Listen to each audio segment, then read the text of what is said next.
ہمارے ساتھ موجود ہیں جناب جنرل ریٹائرڈ رضا محمد صاحب. Thank you very much general صاحب، آپ نے ہمیں وقت دیا. جنرل صاحب، میرا پہلا سوال آپ سے یہ ہے، یہ فرمائیے کہ ایک خاص پیس سے ایران اٹیک کر رہا ہے، اور ابھی میں سید ایم مراندی جو ان کے دانشور ہیں ان کو سن رہا تھا، وہ کہہ رہے ہیں کہ ہم اس پیس پہ رکھ رہے ہیں، ہم اسے تیز بھی کر سکتے ہیں، ہمارے ایسٹ محفوظ ہیں. کتنی دیر تک سسٹین کر سکتا ہے ایران، اور کب تک وہ ایک پروہیبٹیو کاسٹ، جس طرح لگ رہا ہے کہ اٹلی کے پرائم منسٹر کو کہا، بتایا جاتا ہے کہ رابطہ کیا گیا کہ بات صلح کی جائے. How long Iran can sustain it, اور یہ سینیریو کیا ہے؟ ہر پورے ریجن میں امریکی ملٹری ایسٹس ہٹ ہو رہے ہیں اور ان کا کوئی تحفظ کرنے والا نہیں ہے. جنرل صاحب بہت شکریہ جی. السلام علیکم قائد صاحب اور ڈاکٹر شاہد صاحب، آپ کے لیے بہت شکریہ، آپ نے مجھے پروگرام میں لیا. میں یہ عرض کرنا چاہوں گا جی، سب سے پہلے تو جنگ جو شروع کی گئی ہے، پہلے بھی ہم نے ایک دفعہ بات کی تھی کہ اس کے آبجیکٹیو کیا ہیں اور کیوں کی گئی. جنگ کے لیے ریزن کریٹ کی گئی ہے، جنگ کی ریزن بنتی نہیں تھی، کوئی وجہ بن نہیں رہی تھی. اگر نیوکلیئر پروگرام تھا ایران کا تو وہ تو امریکہ نے دعویٰ کر دیا تھا جی کہ نیوکلیئر پروگرام جو ہے ہم نے مکمل طور پہ اوبلیٹریٹ کر دیا. اس کے بعد بات چیت ہو رہی تھی، بات چیت میں سے ایگزٹ کر دیا انہوں نے اور سڈنلی اٹیک کر دیا، جو کہ ہم پہلے بھی بات کر رہے تھے اف یو ریممبر کہ جی کسی وقت بھی یہ نیگوسیشنز کو ایک دکھاوے کے طور پہ، ڈسپشن کے طور پہ یوز کر سکتے ہیں. دوسری بات جو آپ نے فرمائی کہ اس وقت جو خطے میں حالات ہیں، ظاہر ہے کہ یہ جتنا بھی خطہ ہے، خاص کر جو عرب ریاستیں پچھلے 40-45 سال سے 50 سال سے یہ اس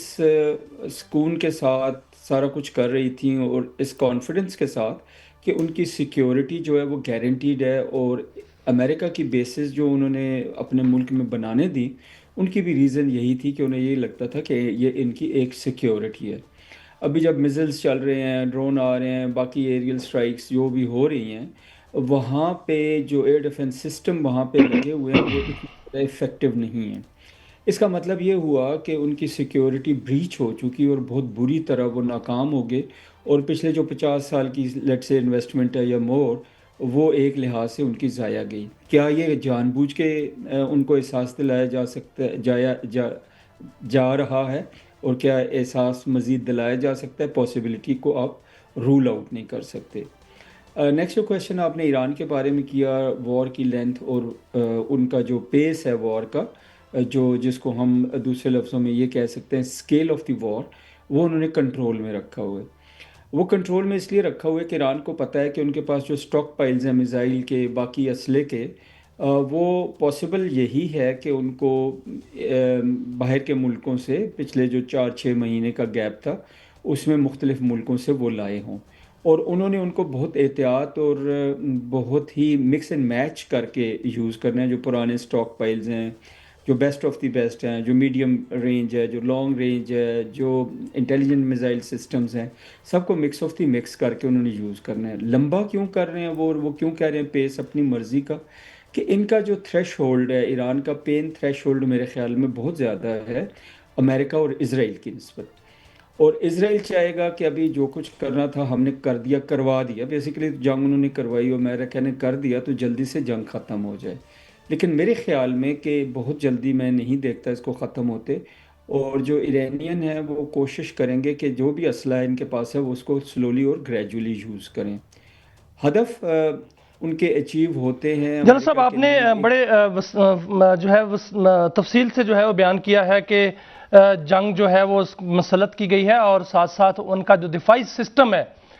وہ اس قابل نہیں رہا کہ وہ ایرانی اسلحے کو روک سکیں، ایرانی میزائل کو روک سکیں. میزائل لگے بھی ہیں، لیکن ساتھ ساتھ یہ بھی دیکھنے میں آیا ہے کہ F-35 اور F-15 جو ہیں وہ بھی گرائے گئے ہیں. F-35 جو ہے وہ اسٹیلتھ ٹیکنالوجی کا طیارہ ہے، F-15 بھی جدید طیارے ہیں، 3 طیارے جو ہیں وہ گر چکے ہیں. اس طرح باقی جو اسلحہ ہے وہ بھی ان کا جو ہے وہ وہاں پر جو ابراہم لنکن ہے اس پر بھی جو ہے وہ میزائل لگے ہیں، اس کا بھی جو فرشہ ہے اس پہ نقصان پہنچا ہے. تو نتان یاہو کے گھر کے اوپر بھی جو ہے وہ حملہ کر دیا گیا، وہاں پر بھی متضاد اطلاعات ہیں کہ شاید وہ بھاگ گیا ہے یا وہ جو ہے وہ وہاں کام آ گیا ہے. تو پھر یہ F-35 اور F-15 جو ہے یہ کیسے گرے سر؟ کون گرایا اس کو؟ کس ملک نے گرائے؟ کیا اس ٹیکنالوجی ایران کے پاس ہے یا کہیں سے ٹیکنالوجی کسی ملک نے دے دی ہے؟ دونوں میں possibilities میں ہو ایک سکتی ہیں منٹ میں معافی چاہتا ہوں ڈاکٹر رضا صاحب، ہمیں چونکہ میں تعارف نہیں کروا سکا تھا، تھوڑی دیر پہلے ہمیں جناب ایئر کمانڈو ریٹائرڈ خالد چشتی صاحب نے بھی جوائن کر لیا ہے، تو میں یہ سوال دوبارہ آپ کے پاس ڈاکٹر صاحب لے کے آؤں گا، مگر چشتی صاحب یہ ایک تو یہ سوال جو میاں صاحب نے کیا ہے یہ کس طرح سے ممکن ہوا، اتنے ماڈرن طیارے کیسے گرے، اینڈ سیکنڈلی آپ بھی اس پہ ٹیک دے دیجئے گا how long Iran can drag this war to bring them to their knees, تاکہ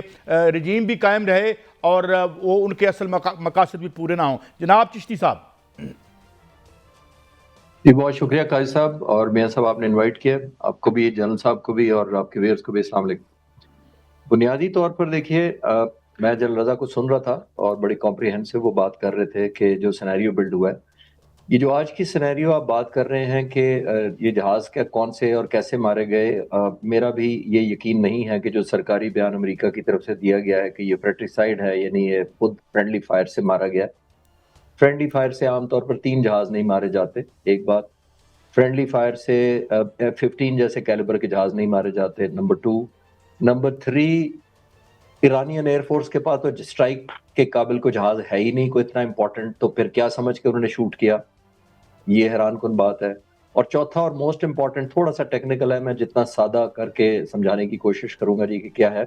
تمام فائٹر جہازوں کے اندر اور ایئر ڈیفنس ویپنز کے اندر ایک سسٹم ہوتا ہے، ہم اس کو کہتے ہیں IFF،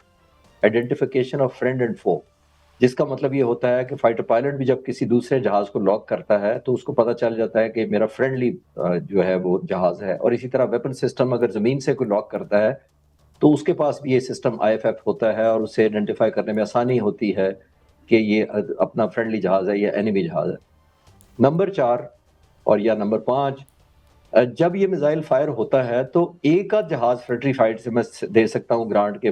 کنفیوژن ہو گیا ہوگا، سائملٹینیسلی تو 3 جہازوں کو آپ فائر کر کے فرینڈلی کہہ کے آپ مار نہیں گراتے نا، کہ جی ہمارے ایک کو مارا فرینڈلی، پھر دوسرے کو بھی فرینڈلی کو مار دیا، پھر تیسرے کو بھی فرینڈلی کو مار دیا. تو یہ میرا خیال ہے جو پبلک پریشر پاسبلی امریکہ میں اور اسرائیل میں اور خاص طور پر امریکہ میں، کیونکہ جنگ کے خلاف آلریڈی ایک اوپینین ڈیوائیڈڈ تھی، کیونکہ اوفینس تو لانچ کسی نے کیا نہیں تھا اب ایران نے، تو آئی تھنک اس فرینڈلی جو اس وقت ماحول ہے سو کالڈ، جتنے لوگ اس وقت پرو وار ہیں بھی، ان کی اوپینین چینج ہونے میں دیر نہیں لگے گی، ان کو امبیرسمنٹ پتہ لگے، کیونکہ ویڈیو کلپس لانچ ہو گئے ہیں، وائرل ہو گئے ہیں، پائلٹس گر رہے ہیں، زخمی اٹھائے جا رہے ہیں، ویگنوں میں ڈالے جا رہے ہیں، ان کو لے جایا جا رہا ہے. تو آئی تھنک اس کو پریشر کو ہٹانے کے لیے انہوں نے استعمال کر لیا، کیونکہ تیسرے دن ہی اگر آپ یہ کہہ دیں گے کہ ایران نے جہاز مار دیے ہیں تو یہ بہت زیادہ ایک خوف اور ایک انسیکیورٹی اور ایک کانفیڈنس شیٹر ہوگا. جتنا فلیٹ آبویسلی اسرائیل کا یا امریکہ کا اس آپریشن میں حصہ لے رہا ہے تو ظاہر ایک بڑی ڈی مورلائزنگ ہوگی، اور پھر سب سے بڑھ کر امریکہ کے لیے یہ گیس کرنا مشکل ہو جائے گا کہ کون سے ویپن سے مارا ہے. تو ظاہر ہے کہ ایلیمنٹ آف ریلیکٹنسی آ جائے گی آپریشنز کے اندر بھی، جو آپریشنز انڈر ٹیک کیے جائیں گے کون سے جہاز سے کیے جائیں گے، اور امریکہ یہ سوچ میں پڑ جائے گا کہ جو ہم بھیجیں گے آیا وہ بچ سکیں گے، یا کون سا ایسا لیتھل ویپن انہوں نے کر لیا ہے جن پر بعد میں بات کر سکتے ہیں کہ کس ٹائپ کے ویپنز انہوں نے پاسبلی استعمال کیے ہوں گے. تو جب یہ ایک انگزائٹی کریٹ ہو گئی جی، تو آئی تھنک انہوں نے آل ان ون کر کے سادہ ترین ان کو کوزے میں بند کرنے کی کوشش کی ہے بائی سیئنگ کہ یہ فرینڈلی فائر کا ہو گیا. لیکن میرے جیسے جو اسٹوڈنٹ افیئر پا رہا ہے، اور جنرل صاحب بھی ہمارے ساتھ سارا ہم نے نیشنل ڈیفنس یونیورسٹی کورس بھی اکٹھے کیا ہوا ہے، میرا نہیں خیال وہ بھی کوئی مانیں گے کہ یہ 3 جہاز ایٹ اے ٹائم آپ فرینڈلی فائر کر کے مار دیتے ہیں. جی جنرل صاحب، تو چشتی صاحب آپ کا بڑا تجربہ ہے اس میں، اور آپ ایئر ڈیفنس میں کیسے کیا ٹیکنالوجی استعمال کی گئی ہوگی اور کس طرح جو ہے یہ جہاز گرائے گئے ہوں گے، کیا پاسبلٹی ہے؟ میاں صاحب بنیادی طور پر ان کا جو پہلے کا ایئر ڈیفنس سسٹم تھا وہ اتنا اپ گریڈڈ نہیں تھا اور ماڈرنائز نہیں تھا. جون 2025 میں جب انہوں نے کیا، اور ان کے موسٹلی ایئر ڈیفنس ویپنز کو اور لانچرز کو آلموسٹ 128 لانچرز میزائل لانچرز تباہ کر دیے گئے تھے، بہت زیادہ انفراسٹرکچر تباہ کر دیا گیا تھا. ایئر ڈیفنس سسٹم انہوں نے آلموسٹ جیم کر کے پورے تہران اور اس کے ارد گرد پورے ایریا میں ایئر ڈومیننس کریٹ کر دی تھی، جس کا مطلب ہوتا ہے کہ آپ کے مخالف ہوا میں کوئی ریزسٹنس ہے ہی نہیں. ایئر فورس اس وقت بھی تقریباً ناکارہ تھی، بہت ہی لمیٹڈ MiG 29 اور F4 فینٹم جہاز ہیں جو اسپیئر پارٹس کے نہ ہونے کی وجہ سے اتنے کریڈیبل فائٹنگ فورس نہیں رہے. تو ایران نے بنیادی طور پر جون 2025 کے بعد، میرا ماننا یہ ہے، اور میں نے ایک ریسرچ کر کے اپنے ایک چینل پر بھی ایک ڈاکومنٹری ڈالی تھی اور اس کا ٹائٹل بھی یہی تھا، why US and Iran war is going to be different and dangerous. اور وہ مطلب ہی یہی تھا کہ ایران نے اب کیا کر لیا ہوگا.